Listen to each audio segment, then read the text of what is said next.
Thank you very much. Miriam Cates. Thank you, Mr Deputy Speaker.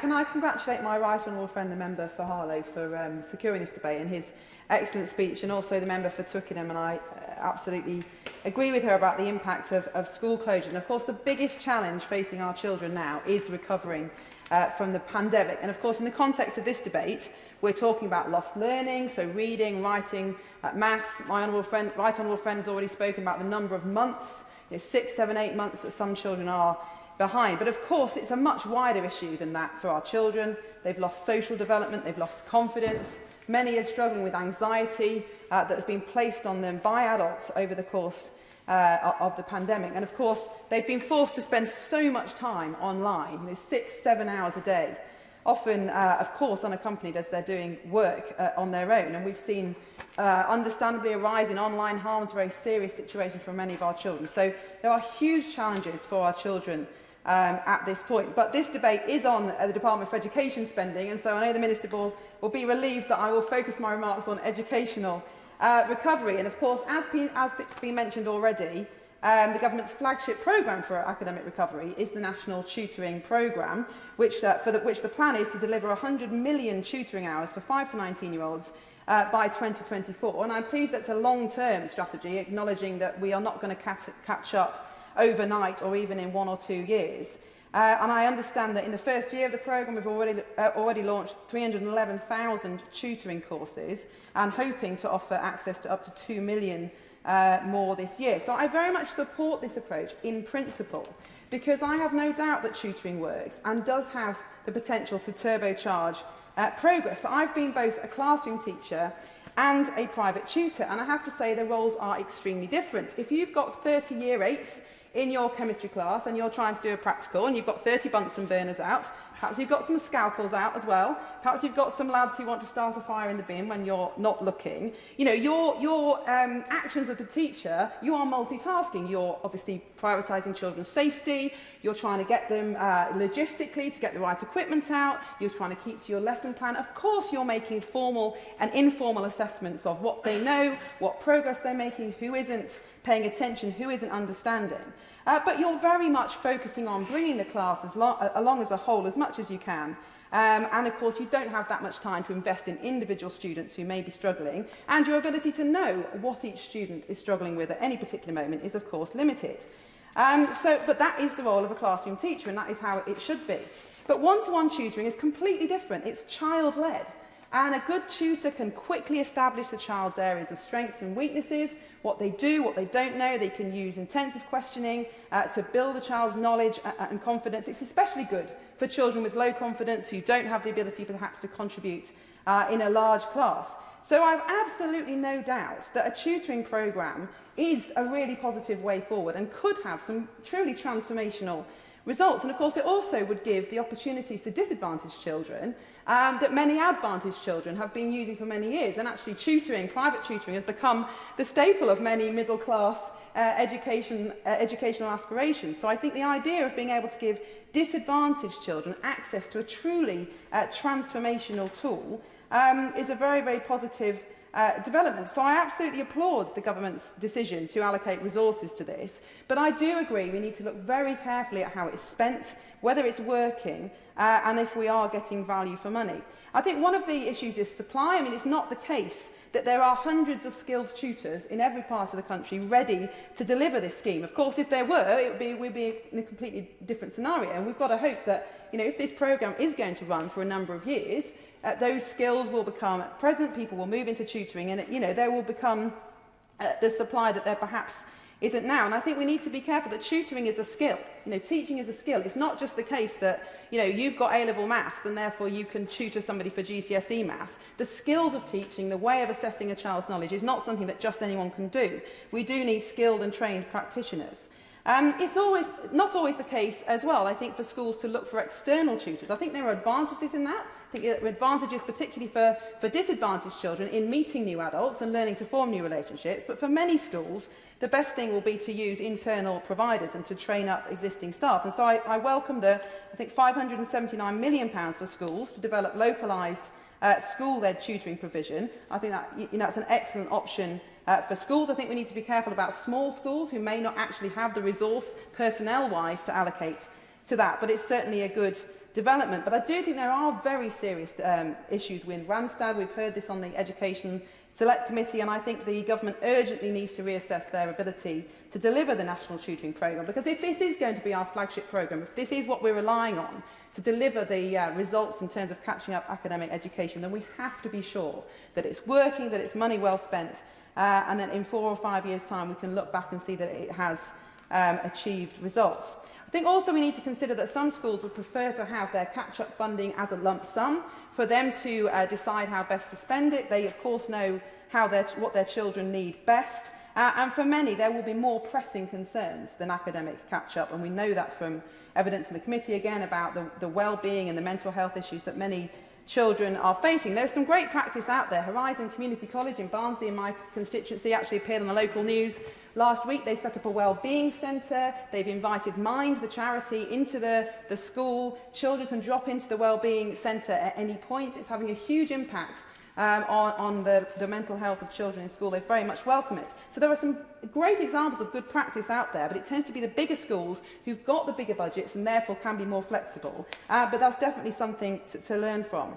But of course, it is too soon to tell if the National Tutoring Programme is working, and that's right, it needs to be running for longer. But evaluation is absolutely key. We have to find a way of assessing this over time, obviously making sure it works to start with.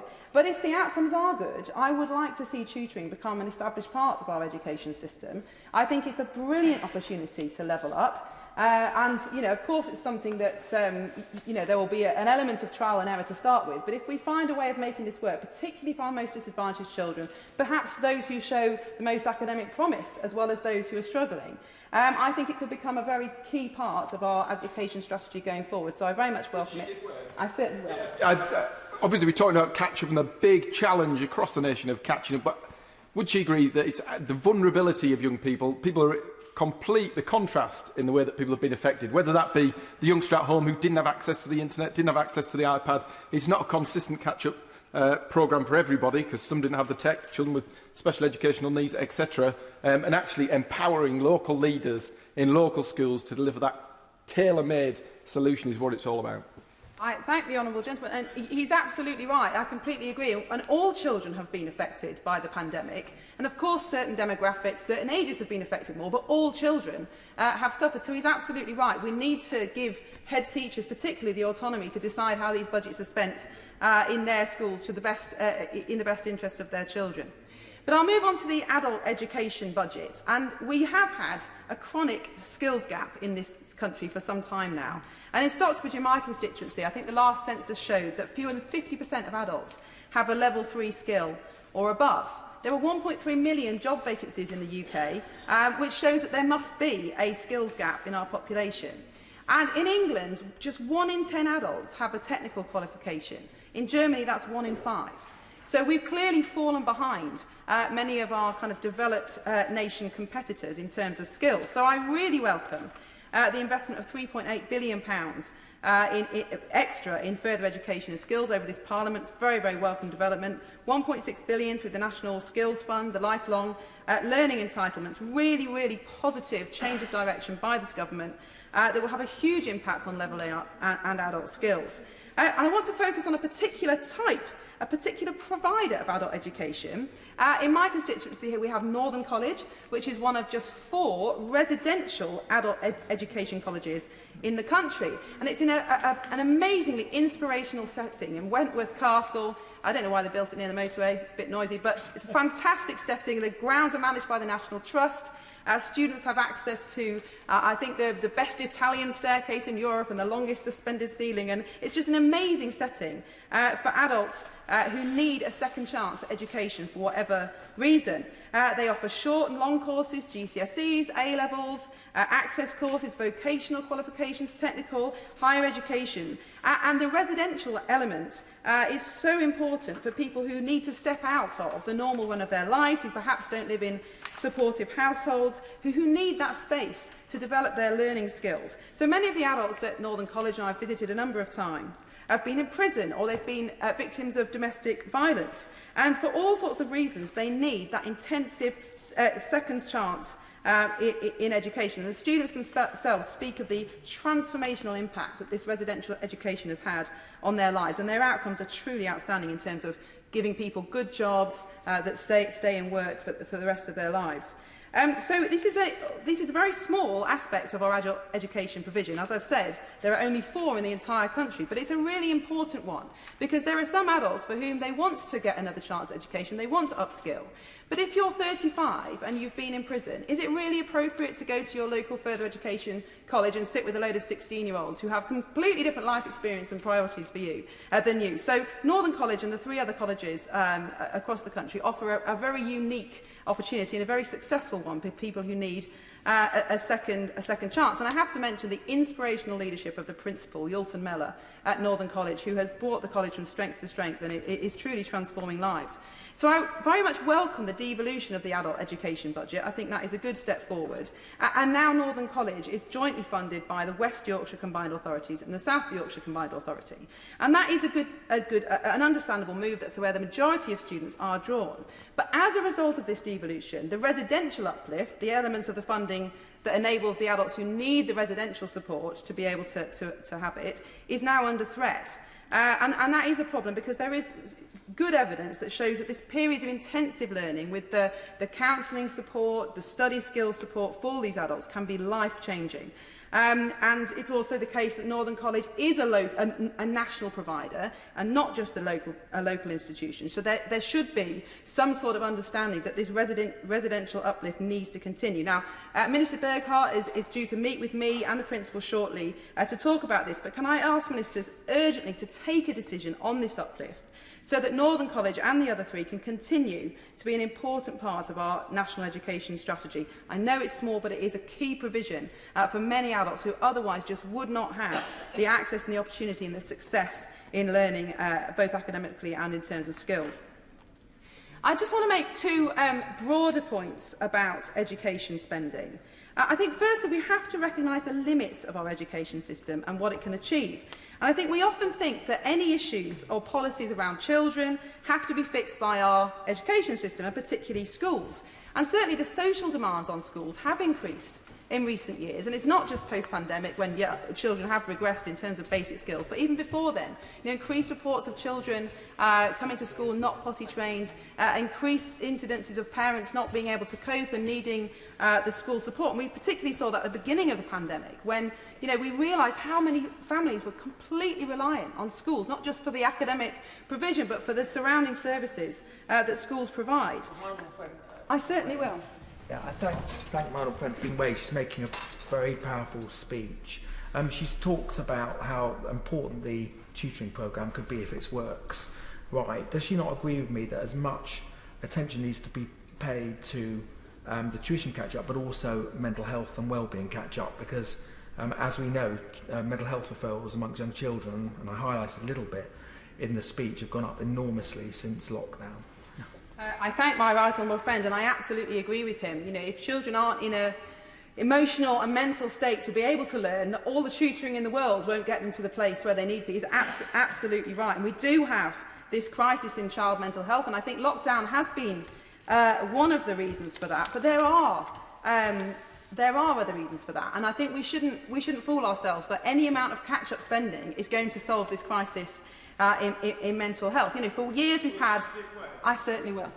I thank my honourable friend for giving away. Would she agree with me that part of getting children in the right space, to be able to learn well, is about looking after them in the classroom too? Just even simple things in the classroom, like being able to make sure that they've had enough water, that they get enough exercise during the day, is a massively important part of that picture. So it isn't just about catch-up spending, it's about how we treat them. Yeah, I thank my honourable friend, and I completely agree with him. And I think we need to distinguish between well-being and serious mental health issues. And I think, the vast majority of teachers and schools do an incredible job at looking after our children's well-being. I know from my own children, that I'm sure they drink far more water at school than they drink at home. And, and I know that the programmes like the Mile a Day and things like that, and a lot of children in school now do do take part in regular mind exercises and mindfulness and these kind of things, which do contribute to the well-being. So I think he's absolutely right. But I think some of the more sticky mental health issues are not ones that can easily be solved by schools. And so, wider issues. We've had a lack of effective family policy for many years now. There are severe financial pressures on many families, not only because we have quite an unfavourable taxation system here, we have very high housing costs, the financial pressures on families.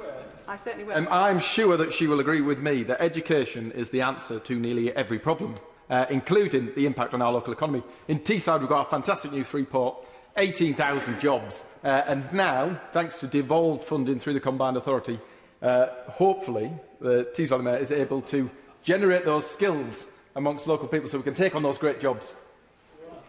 I thank my honourable friend, and I grudgingly welcome his report as a South Yorkshire MP. But I'm afraid I don't agree that education is the answer to everything, actually. I think it is. I think it's incredibly valuable, and it's frustrating that the education budget has stalled while the health budget has exploded over recent years, and I do think that is an issue. But I don't think education is the answer to everything, and I think there isn't a clear link between. Great education for everybody is clearly a target, but I think that there are more important foundational issues like family, family life. Some of the work of my right honourable friend, who's no longer here, from South Northamptonshire, has shown that those first 2 years of life are absolutely crucial in terms of determining the outcomes of the rest of your life. And actually, academic education has very little role. Development, yes, but academic education has very little role in those first 2 years. So we should recognise the importance of education, but we certainly shouldn't expect our schools to solve every social issue in our country, and especially to solve the mental health crisis that we have. So I think we need to be realistic about what education spending alone can achieve, and not to expect ministers, the department or schools to be able to solve some deep structural social issues which we have to address but aren't the subject of this debate. So secondly, I think we need to look at our overall education budget and how it is weighted across the different areas of a child's life. So according to the House of Commons Library, our higher education spend is £11.6 billion a year. Our early years spend is £1.6 billion a year. So to me, that seems back to front. When's the best time to invest in a child's life? It's in the early years. It's at the beginning when those foundations are being laid. And as my right honourable friend has said, 40% of the attainment gap that develops between the best and the worst off children develops by the age of 2. I'm not suggesting that we invert those two budgets, but certainly we should think about whether we should be front-loading our educational spend in the early years when it potentially could have more impact. And of course, on the higher education budget, £11.6 billion, I do think we have to ask if that is money being well spent.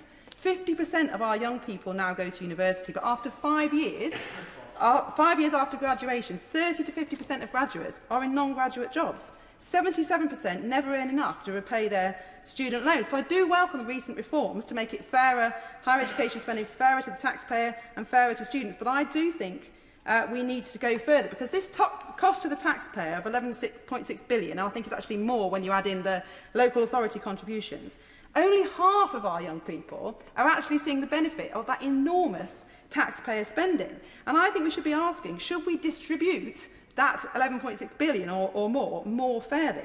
So I do welcome the moves to spend more on technical and vocational education, but there's still a fraction of the expenditure on higher education. Imagine if the schools budget was spent on only half the population.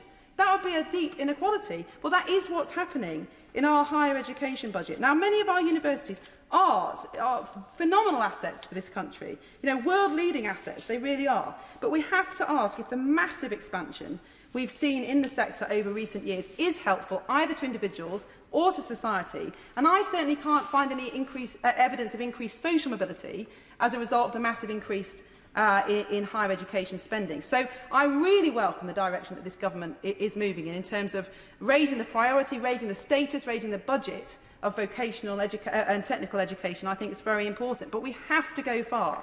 If we're really going to level up education and level up the education budget, I think we need to look at distributing the post-18 education spending far more fairly and equitably between academic, technical and vocational routes. I certainly will. I thank my honourable friend. Does she know about the wonderful work that has been being done in Somerset around Yeovil College to bring forward new T-levels and different vocational paths of education, which are really making a huge difference to local businesses and local opportunities to develop those skills? It's really amazing, and I want to thank the Minister actually for just how much focus there has been on this, because it was a central plank of my election pitch last time around to get this skills development put at the heart of government, and it's absolutely delivering on it. I thank my honourable friend, and I'm not aware of what goes on in Somerset. It's quite a long way from South Yorkshire, but I think T-levels are a really important development, and my right honourable friend and I met with to talk about some of the UTCs recently and the amazing work they're doing in rolling out T-levels. And I do think we are raising the status of the technical education. And I think that is the key, because I think once particularly middle-class parents see that there are alternative routes than university, then I think, that's half the battle. So I really welcome the change in direction, but I do think we need to go further. So in conclusion, I welcome the National Tutoring Programme. I think it has the potential to be transformational, but there are some key questions about its deliverability. I welcome the increase of the adult education budget, and I applaud ministers for some of these spending decisions, but I think we have to go further. We need real reform of our post-18 education spending if we're really going to level up. Matt Weston.